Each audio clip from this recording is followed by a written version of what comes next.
Bonjour Yannick, Bonjour Sylvie, bonjour tout le ça monde. va? Ça va, ça va. Tu m'entends bien? Vous m'entendez bien? Ouais, très bien.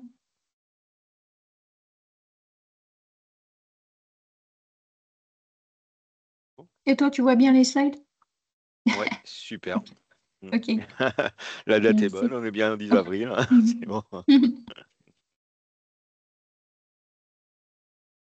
Bon, je ne sais pas si on va avoir du monde aujourd'hui.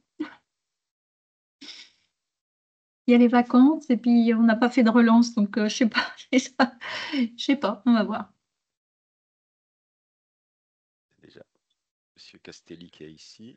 Hop. Déjà, voilà, on Ouais, a voilà. Monsieur Castelli, Monsieur Donc, Desplat, c'est l'essentiel. déjà, on voit que le lien est bon, ça peut arriver des fois, non? Bonjour à Ça tous. signale. Bah, c'est toujours Bonjour Sébastien, c'est toujours le même lien que je mets. Mais Ouais, par ouais, contre, c'est d'accord. vrai que j'ai relancé les éditeurs le 31 et depuis, c'est passé plusieurs jours et je pense que comme il n'y a pas eu de relance depuis, ben, peut-être qu'il y a des gens qui ont oublié, quoi. Ouais.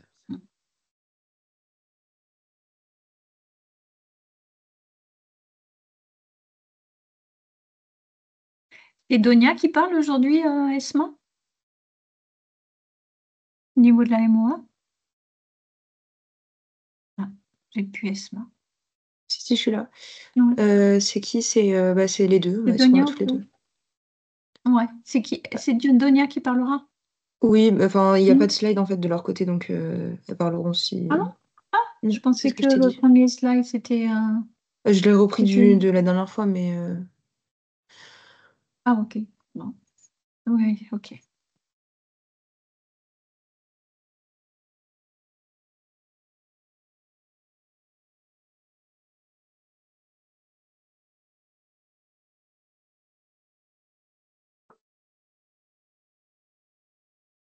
Bonjour, Monsieur Balaguer.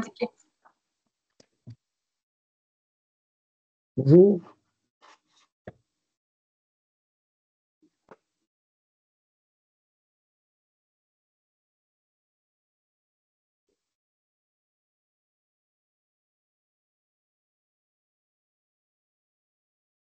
Bonjour, Monsieur Knitel. Bonjour. Oui. Bonjour, Monsieur Sada.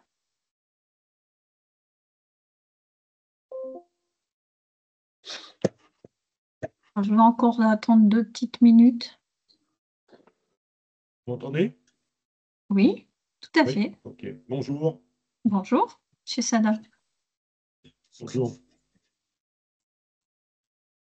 Allez, attendre 2 minutes. Un petit peu de monde qui se connecte.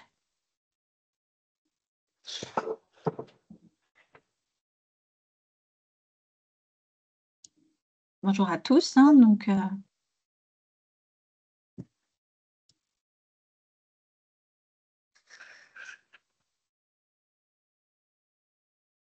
Bonjour, Chloé. bonjour. J'ai vu passer. Je ne sais pas si j'ai vu passer Donia, je crois pas. Je suis dans la salle avec Donia. Ah, bonjour, Donia aussi, alors. Bonjour. Oui. Bonjour. Bonjour tout le monde. Bonjour. Bonjour.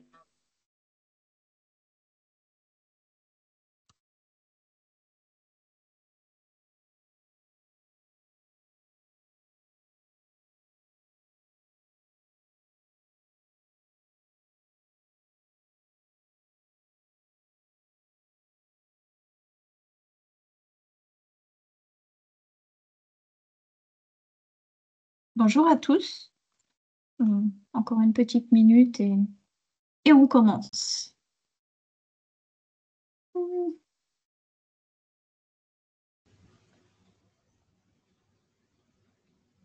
Bonjour à tous. Je vois que tout le monde n'est pas en vacances quand même. C'est bien. Il y en a qui bossent. Ça dépend des zones. Ouais, ça dépend des zones, hein. Ah oui, c'est ça. Moi, je suis pas dans la zone, donc ça va. Non, pardon. C'est Nous, de c'est faire ce l'humour soir. bon matin. Ah non, chez nous, c'est aussi les vacances scolaires.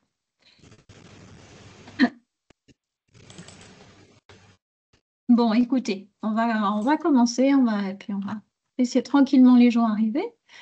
Donc, bienvenue dans ce nouveau rendez-vous webinaire questions-réponses éditeurs. Donc, comme d'habitude, on va vous présenter l'actualité sur l'appli Carte Vitale et on en a un petit peu.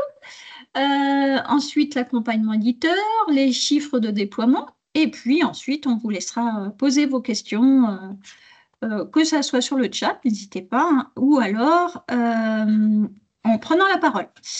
J'ai donc toute l'équipe appli Carte Vitale qui est là, donc à la fois la maîtrise d'ouvrage, ici représentée par Donia Chawashi et Chloé Balu, et aussi notre équipe d'experts en interne, l'équipe du support, et puis aussi, oui, je l'ai vu passer tout à l'heure, Carmen qui est là, qui pourrait aussi répondre éventuellement aux questions sur les lecteurs et sur l'activation. Je laisse mes collègues autoriser les personnes dans la liste d'attente et je commence. Donc, l'actualité appli Carte Vitale. Alors, vous savez que depuis le 18 mars, on en a parlé lors du dernier rendez-vous, les assurés France entière peuvent activer leur appli Carte Vitale avec France Identité numérique. Pour ceux donc qui ont une carte nationale d'identité électronique et France Identité numérique sur leur smartphone. Donc, l'appli Carte Vitale, évidemment, ça devient, et ça l'était même déjà au départ, parce que tout le monde a joué le jeu, une réalité pour tous les professionnels de santé libéraux en France. Il est important d'assurer la compatibilité de vos logiciels, matériels de lecture pour une intégration fluide et une expérience optimisée de l'appli Carte Vitale.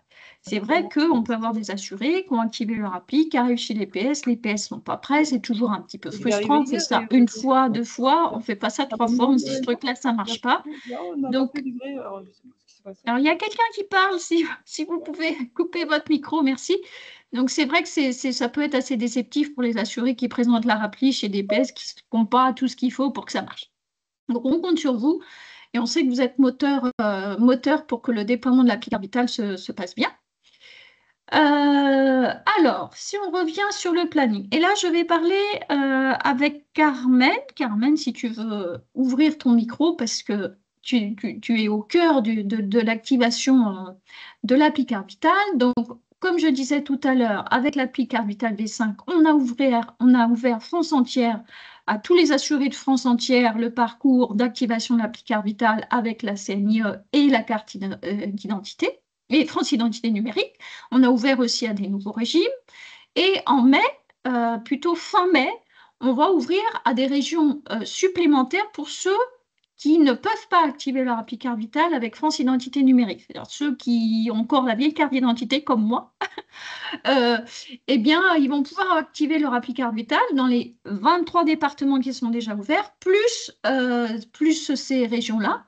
Donc, on a les régions Pays de la Loire, on avait déjà la Sarthe dedans, la Normandie, donc tous les départements de Normandie qui va être ouverte fin mai. Tout ce qui est Grand Est, Carmen, tu vas en dire plus sur Grand Est? Tu as une liste plus exhaustive ou pas? Non, c'est Et plutôt. voilà, oui. Et aussi la Bourgogne-Franche-Comté. Donc voilà. Est-ce que tu veux dire 2-3 mots, Carmen, sur cette appli V6 aussi, les nouveautés? Je sais qu'il y a eu quelques nouveautés là depuis début avril avec France Identité numérique. Est-ce que tu veux nous en parler un petit peu? Excuse-moi, comme je reviens de congé, je ne suis pas au courant de tout. Est-ce que tu peux en dire 2-3 mots des nouveautés depuis le dernier Alors, webinaire les édité? nouveautés ne seront pas non plus très notables par rapport à la V5. On règle quand même beaucoup de problèmes avec cette V6, mais pas forcément de nouveautés au niveau des écrans ou des parcours. Les parcours sont les mêmes. On va dire que la plus grosse évolution sera du coup l'ouverture à ces départements et une plus grosse capacité d'activation en simultané. On ne t'entend plus, Carmen. Bon, c'est tout, j'ai fini de Ah, parler. d'accord, ok, très bien. Donc, ensuite, si je continue, vous savez qu'on a les DNS, donc les délégués du numérique en santé des CPAM, qui se déplacent chez les professionnels de santé pour parler de l'appli Carte Vitale et également pour essayer de faire une première feuille de soins électronique appli Carte Vitale avec le professionnel de santé. Donc, en fait, la CNAM, et Donia, si tu veux, tu peux rajouter des infos, met à disposition tout un tas d'informations pour les DNS. Donc, déjà, les DNS, tous les DNS de France sont formés. à la Picard Vital. Il y a des modules de e-learning. Il y a des mailings clés en main qui partent des CEPAM vers les professionnels de santé pour leur expliquer que la Picard Vital est ouverte France entière et qui peuvent se retourner vers leur éditeur ou leur fournisseur de logiciels matériels pour être équipés pour lire la Picard Vital. Il y a aussi des webinaires clés en main qu'organisent certains DNS avec DPS. Donc là, c'est en fonction des CEPA, mais en fonction des DNS, ils peuvent inviter des professionnels de santé à des webinaires pour expliquer la Picard Vital. Et donc, il y a une petite partie éditeur où ils donnent des informations éditeurs aux délégués du numérique en santé et aussi aux professionnels de santé. Donc, sur la partie éditeur, c'est important que vous nous donniez des informations pour que les informations communiquées au DNS et après, s'en parle au PS, soient valides. Et puis, il y a tout ce qui est support de communication, mais ça, on vous en a déjà parlé. Donc, les conseils pour post-généralisation pour les éditeurs, c'est toujours un petit peu les mêmes, hein. Préconiser à vos PS des équipements de lecture, les installer, les paramétrer chez les PS, communiquer, former vos PS, activer la fonctionnalité de lecture, inciter vos PS à afficher la signalétique et ils peuvent appeler 3608 pour avoir la signalétique si toutefois ils ne l'ont pas. Et inciter vos PS à faire un premier flux avec Picard Vital, d'où l'utilité aussi que vous implémentiez, si ce n'est pas déjà fait, la possibilité de faire un acte gratuit seul dans votre logiciel.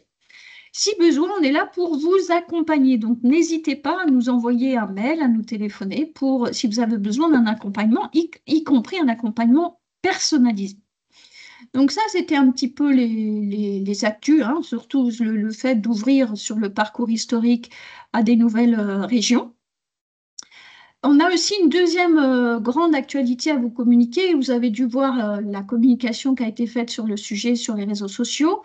Par rapport à la fonctionnalité d'authentification à distance avec l'appli Carte Vitale, excusez-moi, j'en profite pour corriger le slide. Vous savez que dès 2026, l'appli Carte Vitale deviendra un moyen d'authentification à distance, c'est-à-dire qu'on pourra, grâce à son appli Carte Vitale, accéder à des services via des fournisseurs de services. On pourra s'authentifier chez ses fournisseurs de services, donc chez ses fournisseurs de services en ligne, des portails ou des applis mobiles du domaine santé sociale. Donc là, ce qu'on a fait, c'est qu'on a sorti le référentiel de critères de conformité pour autoriser les services à proposer l'appli Carte Vitale et on l'a sorti pour une concertation publique. Et cette concertation publique est ouverte jusqu'au 9 mai 2025. Donc dans ces slides, vous retrouvez les liens utiles, à la fois le référentiel de critères de conformité et la concertation du référentiel. Donc, effectivement, on attend vos retours. Vos retours sont essentiels sur cette fonctionnalité. Si vous êtes fournisseur de services et que vous voulez, par exemple, identifier, authentifier de façon sécurisée un patient en ligne sur votre portail de services en ligne, je passe la prise de rendez-vous en ligne, téléconsultation, téléexpertise, enfin, on peut imaginer plein de cas d'usage, mais eh bien, donc vos retours sont essentiels pour construire une solution conforme et adaptée aux besoins du terrain. Alors, attention, ce référentiel à Picardie, ce n'est pas une spec. Hein. Enfin, c'est une spec en quelque sorte, mais c'est plutôt c'est un référentiel qui explique tous les critères que doit répondre l'éditeur, enfin le fournisseur de service pour implémenter ce service. C'est-à-dire les critères RGPD, le fait d'implémenter OpenID Connect, des critères en lien avec la sécurité, les critères éthiques. 3 petits points, mais ce n'est pas aujourd'hui le guide d'implémentation qu'on vous livre là. C'est plutôt le référentiel de critères de conformité pour, à un moment donné, se faire autoriser sur cette fonctionnalité-là. Je suis pas. Est-ce que je suis claire? Est-ce que vous avez des questions? Je ne sais pas si Laure Lequem est connectée. Est-ce que Laure, tu veux donner quelques informations supplémentaires sur le sujet? Alors oui, je suis connectée Bonjour. et bonjour. Et bon, non, tu as dit ce qu'il fallait dire. Donc effectivement, c'est un référentiel d'exigence et ce n'est pas encore une spécification. Donc, vous pouvez toujours prendre connaissance de ce référentiel et puis éventuellement faire des remarques, sachant que derrière, il y aura encore une période puisqu'il devra passer ce référentiel en Commission européenne. Donc voilà, il va y avoir encore quelques mois qui vont se passer avant qu'il soit vraiment publié au JO de manière officielle.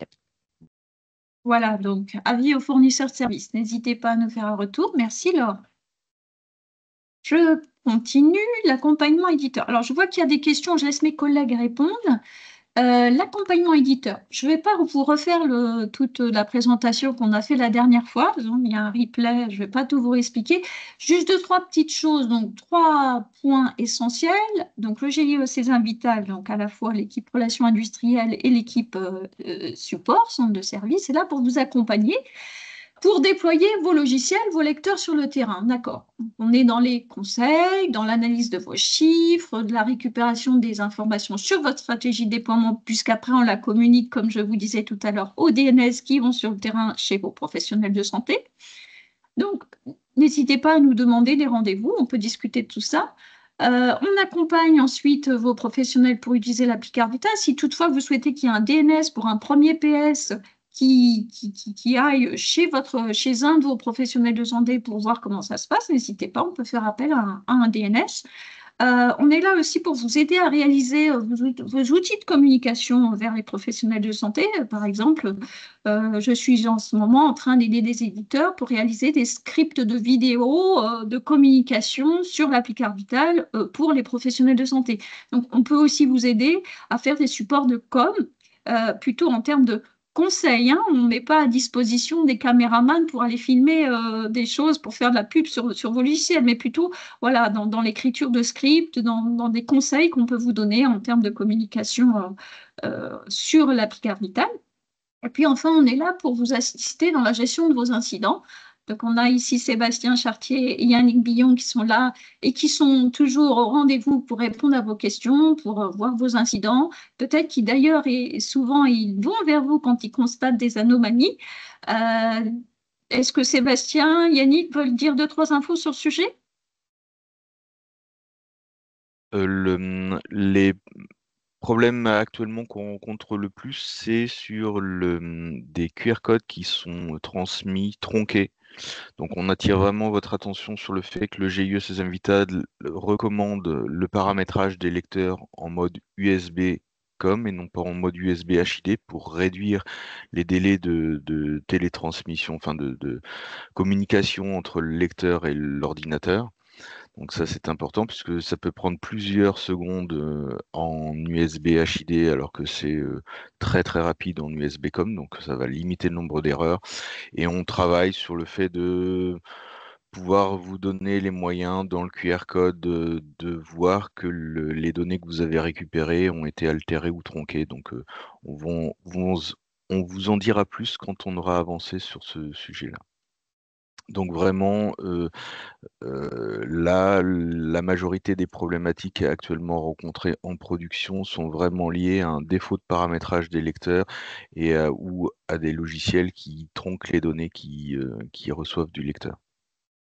Voilà, donc quand on constate des choses un peu en anomalie comme ça, de façon significative, on vous contacte et donc on peut rentrer en discussion sur le sujet. Merci Sébastien.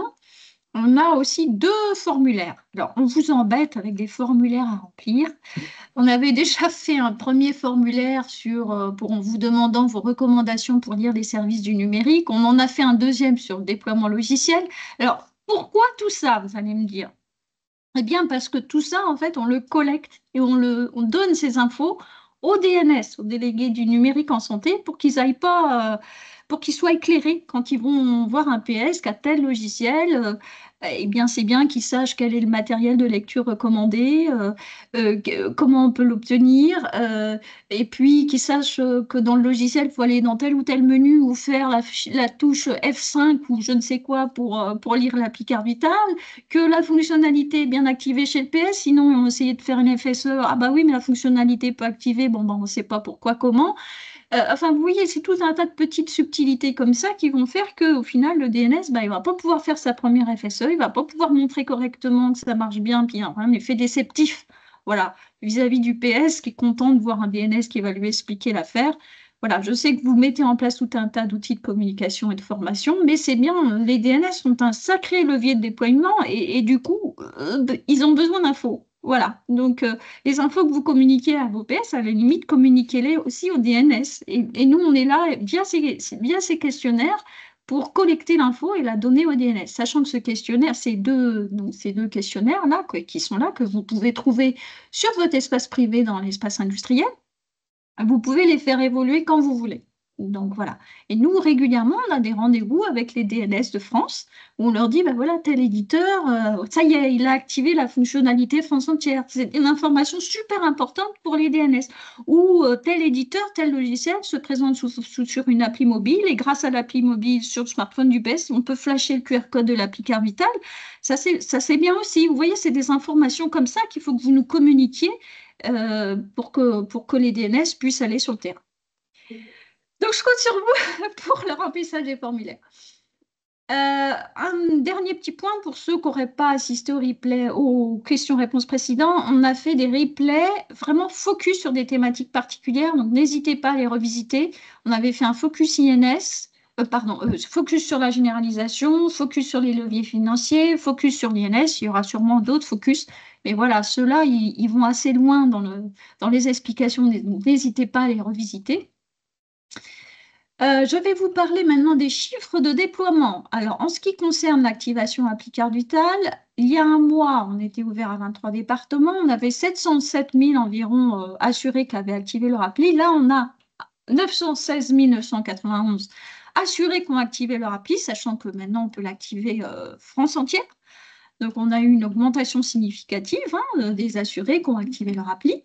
Si on regarde spécifiquement ce qui s'est passé entre le 11 mars et le 8 avril, parce qu'en réalité, on a vraiment ouvert au parcours France Identité Numérique à partir du 11 mars, même si la com officielle s'est faite que le 17 ou 18.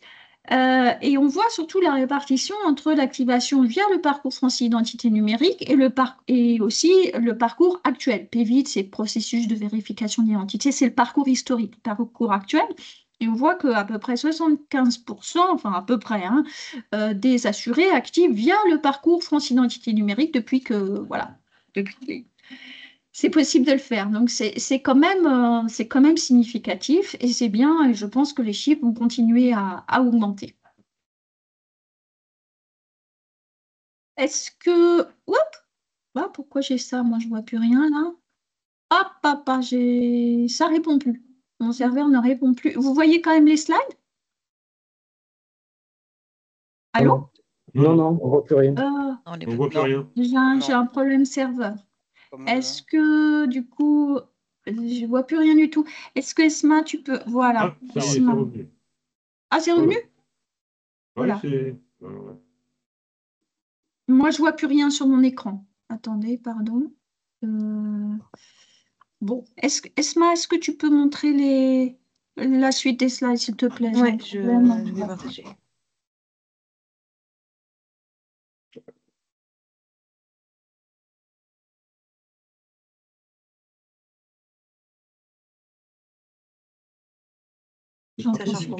J'ai une question. Ah ben, allez-y. Oui, moi j'ai la carte d'identité biométrique, donc la carte d'identité qui est effective. Je suis en région parisienne, ça fonctionne? Parce que j'ai pas l'impression que ça fonctionne en région parisienne. Ça fonctionne avec du coup le parcours France Identité. Ben oui, je l'ai fait. Et il me marque ouais. comme quoi que ma carte vitale ma carte vitale ne correspond pas à l'état civil. Alors là, c'est plutôt un rejet d'identité. En fait, c'est le rapprochement de l'identité entre les bases de l'assurance maladie et votre carte vitale qui ne sont pas cohérentes. Et donc, on vous conseille de contacter votre organisme d'assurance maladie pour pouvoir remédier à ce problème. Et ensuite, une fois que les bases seront remises à jour, normalement, vous pourriez activer votre Apparemment, je ne suis pas le seul parce que j'ai Monsieur Delavo aussi, mon patron, qui a le même problème. Et apparemment, donc c'est un problème de carte vitale, de données de carte vitale, c'est ça? Alors, c'est plutôt un rapprochement entre les bases de l'assurance maladie et les données oui, de la carte vitale. C'est lorsqu'on fait le rapprochement en fait, de l'identité qu'il y a une différence au niveau de ces données et qui peut être remédiée dans certains cas. Donc, c'est pour ça qu'on vous propose de contacter votre organisme. L'organisme, c'est-à-dire Amélie, c'est ça? En fonction de votre caisse, Oui, d'accord. si vous êtes chez la CNAM, c'est la CNAM qu'il faut contacter. Ouais. Ok. Merci. Pas de souci. On continue la présentation. Donc, j'étais sur ce slide-là. On va passer au slide suivant. Donc, le slide suivant concerne l'utilisation chez les professionnels de santé. Tu peux te mettre en plein écran si tu veux, Esma. Donc, ce qu'on peut constater là, donc avec une ouverture des usages France entière, hein, c'est que là, on est aujourd'hui à 2,4% des professionnels de santé libéraux faisant de la facturation césar-vitale avec l'appli. C'est un chiffre en cumulé à fin mars. Donc 2,4%, ce qui représente 10 018 PS qui ont télétransmis une première FSE Applicard Vital. Donc depuis le mois dernier, on a gagné 1947 PS, qui est quand même pas mal. Après, c'est pas parce qu'on a plein d'assurés qu'on va activer leur appli, qui sont tous forcément malades et qui vont chez leur professionnel de santé. Donc, voilà, on n'a pas une augmentation hyper importante non plus, mais quand même, on voit bien qu'on est passé de 8071 là en février à 10 018 en mars. Et là, c'est des chiffres France entière. Voilà, donc on pourra comparer le mois prochain si on a bien augmenté. Tu peux passer au slide suivant si tu veux, Esma. Donc là, c'est juste, si je regarde les éditeurs, hein, les éditeurs qui, pendant qu'on a, on a un portefeuille de 175 éditeurs de logiciels qui proposent 322 logiciels de facturation césar-vitale. Donc on a toujours un chiffre très élevé d'éditeurs qui ont une offre, hein, donc 78,3%, 1,2% de plus par rapport au mois de février 2025, oui, c'est ça. Si on regarde au milieu, donc on a 65,7% des éditeurs qui ont au moins un PS équipé. Donc, pas de gros changements par rapport au mois précédent, c'est-à-dire qu'il n'y a pas de déploiement de logiciels massifs du parc. Voilà, les logiciels étaient déjà très bien déployés. Et puis si on regarde le graphe de droite, donc on a 29,7% des éditeurs, donc 4,4% en plus par rapport au mois précédent, qui ont au moins un professionnel de santé utilisateur de l'Applicard Vital. Donc bon, bah, ça progresse petit à petit et j'espère que le mois prochain, on passera les 50% au moins, hein, voilà. On peut passer au slide suivant, mais je crois qu'on a fini avec les chiffres de déploiement. Esma, voilà, on va passer aux questions-réponses. Alors aujourd'hui, j'ai prévu un tout petit rendez-vous de 30 minutes. Donc il est 10h25. On attend vos questions. Est-ce qu'il y a des questions sur la chat qui n'ont pas été répondues? Sébastien ou Yannick, c'est bon? Ou il faut en reparler? Oui, bonjour. Alors, qui parle? Bonjour, Joseph Paradiso, Société Trophy, groupe Castrim Dental. Oui, bonjour, monsieur Paradiso. Bonjour. J'ai une petite question par rapport aux statistiques que vous présentiez tout à l'heure. En fait, Oui. y a-t-il des statistiques de disponibles sur l'utilisation sur les flux FSE AppCV par éditeur? Ah oui. Oui, je sais que ce tableau de bord est très attendu.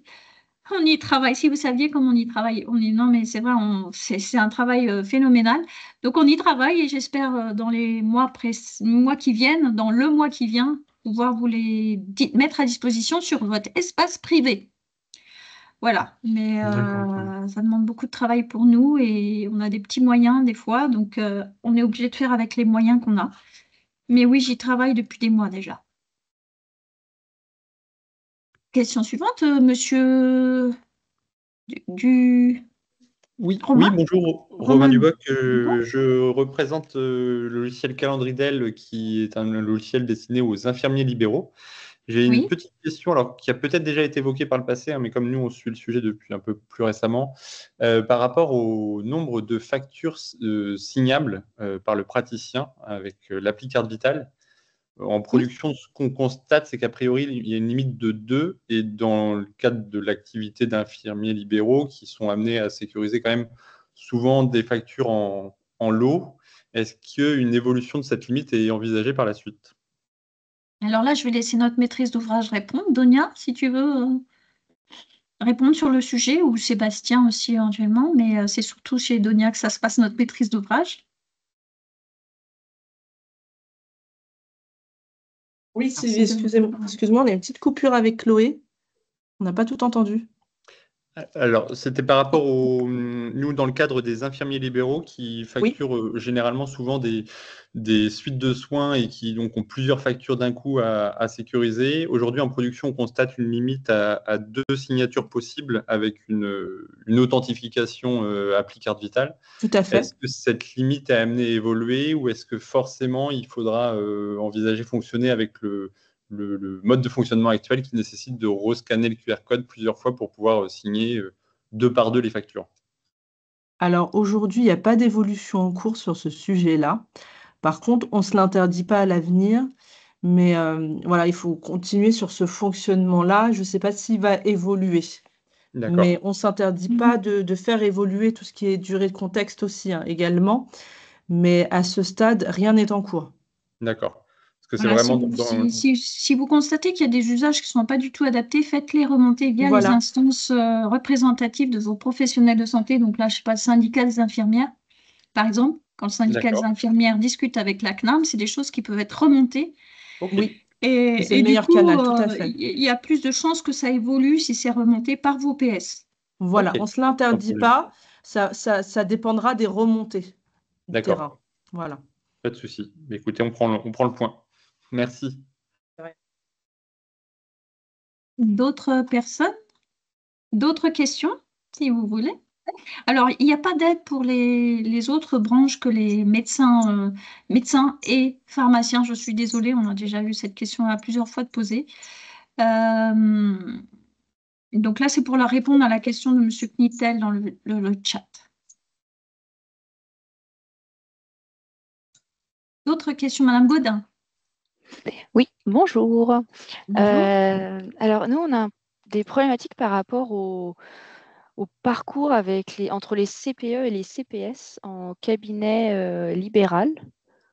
C'est-à-dire que, on a un peu de mal à gérer ça. Je sais pas. Est-ce que vous auriez une cinématique précise de si c'est la secrétaire avec sa CPE qui accueille le patient, est-ce que derrière le professionnel de santé doit aussi relire l'application carte vitale? Enfin, on a En un peu fait, de mal à il est tout obligé. gérer. Sébastien, vas-y. L'authentification de l'appli carte vitale est liée à la carte CPS ou CPE, Ouais. mais vraiment, comment dire, s'il y a plusieurs salariés, c'est lié aux salariés. C'est-à-dire que vous pouvez pas, Oui, en la fait, secrétaire ne peut pas préparer la non, facture. parce que le professionnel de santé derrière, en fait, Il ne pourra pas quand il va signer vouloir non, il derrière. pourra pas signer parce qu'en fait, on va Ok. voir que la carte CPS qui a été utilisée, n'est pas la même et donc ça ne fonctionnera pas. Donc dans cette cinématique-là, en fait, vous êtes obligé de faire, 2 authentes. Une authente avec la CPE, par exemple, pour au début à l'accueil L'accueil. pour dire que Ouais. la personne vient d'arriver. Et puis une autre authente pour faire la signature derrière de la FSE, parce que vous pourrez pas utiliser la première authente pour faire la signature. Ok. Donc en fait, finalement, ça n'a pas trop d'intérêt de permettre au CPE d'utiliser l'application carte vitale. Enfin, Bah, ça dépend de l'usage, mais en tout cas dans le cadre de la facturation, c'est-à-dire pour pouvoir faire, ouais. une FSE en appelant un DRI et derrière, pour pouvoir signer, de toute façon la Faut secrétaire que ce soit médicale fait pourra dans le pas flot. signer. Voilà, c'est Ouais. ça, exactement. Donc vous pouvez le faire en 2 fois. Ça nous a été remonté dans le cadre des cabinets médicaux, mais dans le cadre aussi des centres de santé. Enfin, il y a plusieurs cas d'usage où effectivement, et puis de toute façon la secrétaire médicale, dès qu'elle voit un autre patient arriver à l'accueil, c'est pareil, son Ça contexte détruit le va être contexte détruit. Voilà, c'est ça. précédent. Ouais. D'accord. Ok. Non, du coup, on se questionnait. Peut-être recommander finalement que l'usage au secrétariat soit limité. Ok. Merci beaucoup. Bonjour, si je peux me Madame permettre de Potin, rester dans oui. le... Bonjour, Manon Potin de Société Atlantide. Justement, sur ce sujet des centres médicaux et autres structures, vous aviez, je crois, une réflexion là, sur ce sujet spécifiquement. Et Oui. est-ce qu'on peut savoir où ça en est et si effectivement il y a peut-être Oui. des évolutions qui vont être faites Ouais. spécifiquement là-dessus? Alors, Donia, est-ce que tu veux en parler ou j'en parle? Parce qu'en fait, le GIE a présenté donc une étude à la maîtrise d'ouvrage. Je te laisse en parler, je peux compléter après si tu veux, Sylvie. Ouais. En fait, le sujet, il faut vraiment qu'il y ait des remontées de vos instances représentatives de vos PS pour qu'on puisse travailler vraiment dessus. Malheureusement, je suis obligée de vous annoncer que ce n'est pas un sujet prioritaire. Voilà, parce qu'il n'y a pas suffisamment de remontées des professionnels de santé sur le terrain qui expriment un mécontentement par rapport à l'usage de la Picard Vitale en facturation césar vitale. Donc, passez par eux pour remonter. D'accord. Malheureusement, il y a bien eu une réunion avec les instances représentatives des centres de santé, mais ils n'ont pas exprimé le fait que ça ne marchait pas bien en centre de santé. Donc, on est un petit peu coincé. On a du mal à mettre en place des ressources pour vraiment faire évoluer le sujet. Bon, ça ne veut pas dire qu'on n'y travaille pas du tout. Hein, oui, tout à fait. C'est pas suspendu, voilà. Mais c'est vrai que c'est pas prioritaire. On attend d'avoir d'avoir des remontées lors des comités paritaires, par exemple, pour vraiment avancer sur ce sujet-là. Il est identifié. D'accord. J'allais dire, c'est pas dit que vous n'en ayez pas, parce qu'effectivement, alors moi de mon côté, c'est pas encore en prod, c'est justement en train d'être déployé. Par contre, ce que je peux vous dire, c'est que c'est très attendu, et notamment dans les centres de santé. Par contre, effectivement, du coup, nos utilisateurs se rendent pas encore forcément compte des contraintes avec lesquelles ils vont devoir travailler. Donc, l'enthousiasme est là, mais voilà. Enfin, on l'a pas annulé, on l'a pas mis de côté le sujet. C'est juste qu'il est jugé pas prioritaire à ce stade, en fait, du déploiement, et on attend d'avoir des remontées du terrain. Voilà, exactement, des remontées significatives pour avancer sur le sujet, mieux comprendre les problématiques terrain, pour pouvoir proposer une solution qui répond vraiment à la problématique des centres de santé, par exemple. Voilà. Très bien, merci beaucoup. Ouais. J'en suis désolée, voilà, on est là. D'autres questions? Il y a peut-être une question pour Carmen, là. Peut-on avoir l'avis des améliorations entre l'appli V5 et V6? Est-ce que tu sais répondre, Carmen? Je vais me réserver avant de répondre à cette question en fonction de ce qui pourra être communiqué, mais on pourra le partager la prochaine fois peut-être. Ou même après coup, par exemple, on a pris une question sur Capels. Je ferai le travail en interne. Ok. Est-ce qu'il y a d'autres questions? N'hésitez pas à prendre la parole, sinon je vais arrêter le webinaire là. Écoutez, s'il n'y a pas d'autres questions, je vais vous laisser. Le webinaire le deuxième jeudi du mois de mai, je crois que c'est le 8 mai, donc n'aura pas lieu. Par contre, il y aura un rendez-vous questions-réponses en juin. Et puis, donc, on va essayer de vous apporter des réponses assez rapidement par rapport aux questions qui ont été posées et dont on n'a pas apporté de réponse. Merci à tous et puis à bientôt. À bientôt. Rendez-vous en juin. Au revoir. Merci. Merci, au revoir. Au revoir, merci. Au revoir. Merci, au revoir. Merci. Au revoir.